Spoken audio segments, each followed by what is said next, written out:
ध्यान दे सकते हैं। फोर्थ जनरेशन ऑफ कंप्यूटर जो 1971 से लेकर 1980 तक चला। जैसे फोर्थ जनरेशन कंप्यूटर में क्या था, बुनियादी इलेक्ट्रॉनिक घटक। थर्ड जनरेशन कंप्यूटर में आपका क्या था, आईसी का जो फुल फॉर्म बताया था आपको, इंटीग्रेटेड सर्किट। ट्रांजिस्टर को हटाकर किया गया था आईसी का आवश्यकता, यानी उसमें यूज किया गया था। उसका पीडीएफ मिस है, चलिए सॉरी। उसके बाद फोर्थ जनरेशन पे आते हैं। फोर्थ जनरेशन कंप्यूटर में बुनियादी इलेक्ट्रॉनिक घटक यानी आपको बेसिक इलेक्ट्रॉनिक कंपोनेंट के रूप में आईसी को हटाकर किया गया था VLS यानी very large scale integration technology micro processor का प्रयोग किया गया था। ये आकार में बहुत छोटे थे, यानी एक चिप की तरह। फोर्थ जनरेशन का कंप्यूटर बहुत छोटा हो गया था और सस्ता भी। इसे एक जगह से दूसरे जगह ने क्या था, आसान था, और इसे एसी का आवश्यकता नहीं था। इसमें इंटरनेट पे पेश किया गया था, यानी इसमें इंटरनेट जुड़ सकता था। इस तरह का इसका माइक्रो प्रोसेसर बनाया गया था। माइक्रो प्रोसेसर का आविष्कार फेडेरिको फागिन, मर्चियंट डेडहॉप और एस्टेनले मैजोर ने मिलकर 404 माइक्रो प्रोसेसर बनाया गया था। नाम था deck 10 star 1100 PDP-11 carry 1 super computer जो था, अभी भी हम जानते हैं हम लोग कैरी XMP सुपर कंप्यूटर के ही नाम से जानते हैं उस ज़माने में। ये जो आपको दिख रहा है यानी फोर्थ जनरेशन के कंप्यूटर में, जिसमें आपको एसी का आवश्यकता हटा गया था। जैसे आप देख रहे हैं, इसको हम लोग पहले ही बोले कि CPU मशीन बोला जाता है, नहीं कंप्यूटर डिवाइस को CPU मशीन। इसी के अंदर सारा चीज़ पाया जाता है कंप्यूटर का मशीन। ये आपका मॉनिटर है, यानी जो मशीन का क्रिया होता है वो दिखाता है। ये आपका कीबोर्ड है, कीबोर्ड का काम होता है किसी CPU में इनपुट डिवाइस देना। और माउस क्या करता है, आपको एक जगह से दूसरे जगह ले जाना आसान काम करता है। चलिए अब आते हैं फिफ्थ जनरेशन में। फिफ्थ जनरेशन में क्या है आपका, फिफ्थ जनरेशन कंप्यूटर में थोड़ा सा उससे ज़्यादा डेवलप किया गया था। यानी फिफ्थ जनरेशन जो आपको चल रहा है 190 से लेकर यानी 1980 से लेकर 1 यानी अभी तक ये हम लोग इसी कंप्यूटर को यूज कर रहे हैं। जैसे फिफ्थ जनरेशन कंप्यूटर जो है वो आपका बेसिक इलेक्ट्रॉनिक कंपोनेंट यानी बुनियादी इलेक्ट्रॉनिक घटक के रूप में VLS यानी वेरी लार्ज स्केल इंटीग्रेशन के स्थान पर ULS यानी ultra large scale integration technology का माइक्रो प्रोसेसर का इस्तेमाल किया गया था। मल्टीमीडिया सुविधा के साथ कंप्यूटर का इस्तेमाल करना ज़्यादा आसान था, यानी मल्टीमीडिया सुविधा के साथ कंप्यूटर का इस्तेमाल करना बहुत ज़्यादा आसान था।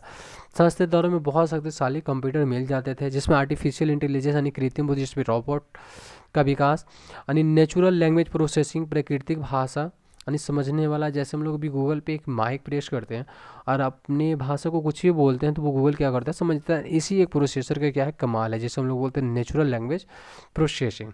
उसके बाद है आपका पैरेलल प्रोसेसिंग में विकास, यानी सुपर कंडक्टर टेक्नोलॉजी में विकास। आर्टिफिशियल इंटेलिजेंस में जो शामिल होता है वो रोबोटिक्स होता है, जैसे गेम प्लांटिंग हो जाता है। जैसे आप PUBG गेम बहुत फेमस था, यानी इस प्रोसेसर का प्रयोग किया गया है। इस तरह से बहुत सारा आपका होगा जो HTC आगे डाल दिए हैं। कंप्यूटर टैब जैसे desktop, laptop, notebook, ultra book, Chrome book, इस तरह से इस फिफ्थ जनरेशन में बहुत सारे कंप्यूटर को डेप किया। आपको सारा चीज़ दिख रहा होगा, जैसे ये लैपटॉप दिख रहा है, ये डेस्कटॉप दिख रहा है, ये आपको क्रोम बुक दिख रहा है, ये नोटबुक और लैपटॉप दोनों की तरह से होता है, आपको मोबाइल दिख रहा है। इस तरह से हम लोग एक एक करके क्या करते हैं, इसे इस्तेमाल करते हैं। नेक्स्ट जो आपका है वो है इसमें रैम यानी मेमोरी। कंप्यूटर के अंदर जो मेमोरी पाया जाता है हम लोग उसके बारे में जानते हैं। सॉरी, तो उसका PDF रन नहीं है, PDF रन कर लेते हैं।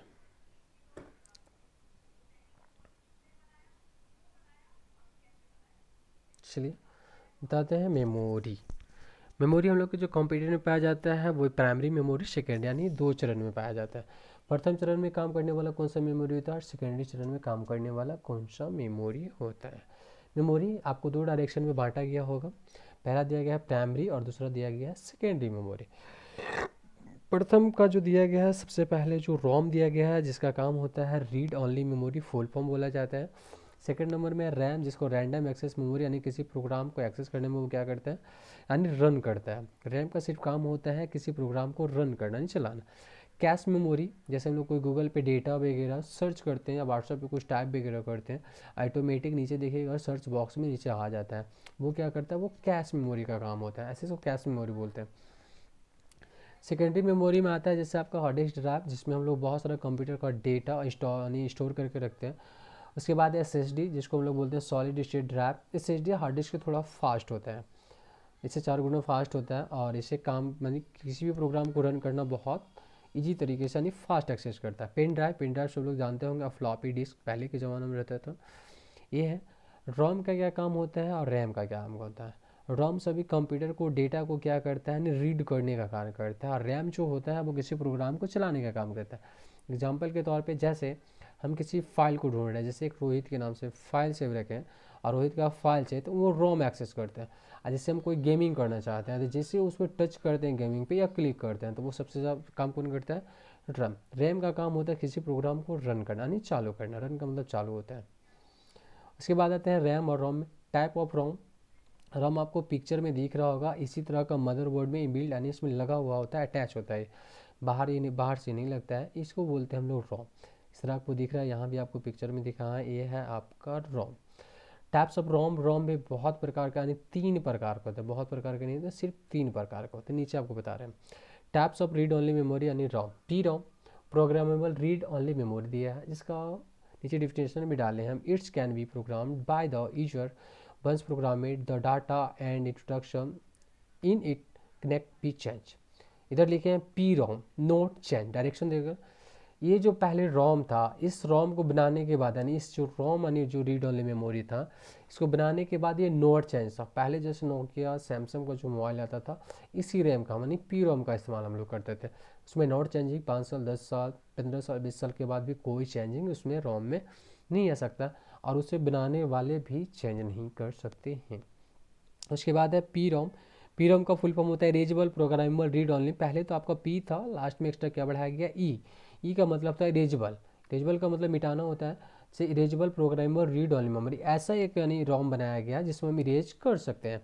पर दिया है क्या, it can be reprogrammed the erase data, यानी जो पहले वाला डेटा था उसको हम क्या कर सकते हैं, इरेज कर सकते हैं। To data from it expose in the ultraviolet light to reprogrammed it erase all the previous data, यानी पीछे वाला डाटा को हम क्या कर सकते हैं, रीप्रोग्राम इरेज कर सकते हैं। क्लियरली ई पी रोम का दिया है, पर चेंज बहुत डिफिकल्ट। जैसे हम एक सॉफ्टवेयर यानी एक रोम यानी बनाकर हम किसी मदरबोर्ड या किसी इलेक्ट्रॉनिक पार्ट्स में हम क्या किया सप्लाई करते हैं। अब हर जगह जाकर हर घर में हर एक पार्ट्स को लेकर इलेक्ट्रॉनिक पार्ट्स को चेंज करने क्या है, चेंज बहुत डिफ़िकल्ट, यानी चेंज करना बहुत क्या है, बहुत मुश्किल है। इसीलिए थर्ड नंबर में आते हैं double E P ROM. Electrically electronic electric कुछ भी बोल सकते हैं आप, erasable programmable read only memory.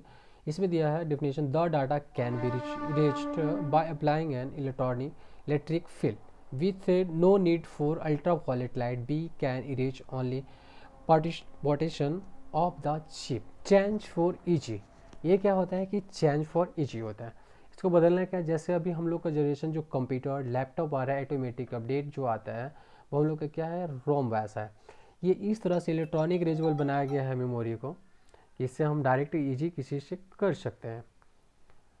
उसके आगे आपका दिया गया है स्पीड और प्राइस, शायद किसी का डिफिनेशन आ पाएंगे। अच्छा हाँ, रैम आपसे पूछा जाए कि रैम और रैम कौन सा मेमोरी है और रोम कौन सा है। तो जो रोम है वो एक नन वोलाटाइल है, और जो आपका रैम है वो वोलाटाइल मेमोरी यानी परिवर्तनशील होने वाला मेमोरी होता है। रैम क्या करता है, कोई कार्य कर रहा है और यदि आपको कंप्यूटर बंद हो जाए तो वो मेमोरी क्या करता है, सारे डेटा को खो जाता है, यानी वो भूल जाता है। तो रोम ऐसा कोई कार्य नहीं करता है, तो इसीलिए रैम को एक वोलाटाइल मेमोरी माना गया है, और आपका रोम को नन वोलाटाइल यानी न बदलने वाला मेमोरी और एक बदलने वाला मेमोरी दिया गया है। नीचे आपका है टोटल। चलिए आते हैं, ये जो आपको दिख रहा है वो रैम दिख रहा है, हो गया। रैम दिख रहा है, रैम का काम क्या होता है, चलिए हम आते हैं। रैम का काम होता है, इसका फुल फॉर्म होता है रैंडम एक्सेस मेमोरी, यानी किसी कार्य को ये एक्सेस करना। ये जो आपको दिख रहा है इसी को हम लोग रैम बोलते हैं। डेस्कटॉप में आपको क्लास या कहीं पढ़े होंगे तो आपको दिखाया गया होगा, जैसे DDR1 DDR2 DDR3 DDR4, इसका फुल फॉर्म भी होता है डबल डाटा रेट, और सब कैपेसिटी थोड़ा थोड़ा सा ज़्यादा का है, हो गया। ये जो आपको दिख रहा है ये मदरबोर्ड आपको दिख रहा है, ये जो आपको दिख रहा है क्या है, मदरबोर्ड है। ये आपको पहले बताए थे HDD का मतलब हार्ड डिस्क ड्राइव, और एक बताए थे SSD यानी सॉलिड स्टेट ड्राइव। दोनों यहीं पे ये जो आपको दिख रहा है HDD ये स्लो होता है, SSD आपके क्या होता है, इससे फास्ट होता है। ये जो आपको दिख रहा है SSD एक डिस्क की तरह होता है, और ये डिस्क को रन करने में थोड़ा टाइमिंग लगता है, इसे डेटा निकालने में थोड़ा सा क्या लगता है, टाइमिंग लगता है। ये एक चिप कार्ड की तरह होता है, इसे डेटा निकालना यानी इसे रन करना नहीं पड़ता है, डायरेक्ट किसी डेटा को अपने पास लाता है, डायरेक्ट किसी डेटा को डायरेक्ट सप्लाई कर देता है। यानी इनपुट आउटपुट डिवाइस इसका क्या है, फास्ट है, इसीलिए थोड़ा फास्ट एक्सेस काम करता है। ये जो आपको दिख रहा है हार्ड डिस्क ड्राइव, ये ग्राफिक कार्ड जिसे बोलते हैं हम लोग, वीडियो में जो दिख रहा है आपको पिक्चर, यहाँ पे लिखा हुआ भी जीपीयू ग्राफिक प्रोसेसिंग यूनिट होता है। एसएसडी इस तरह से भी दिखता है, स्पीड इसका ज़्यादा होता है, साइज कम होता है, इलेक्ट्रॉनिक कम खाता है, हीट इसका बहुत ज़्यादा और स्पेस इसका थोड़ा कम होता है।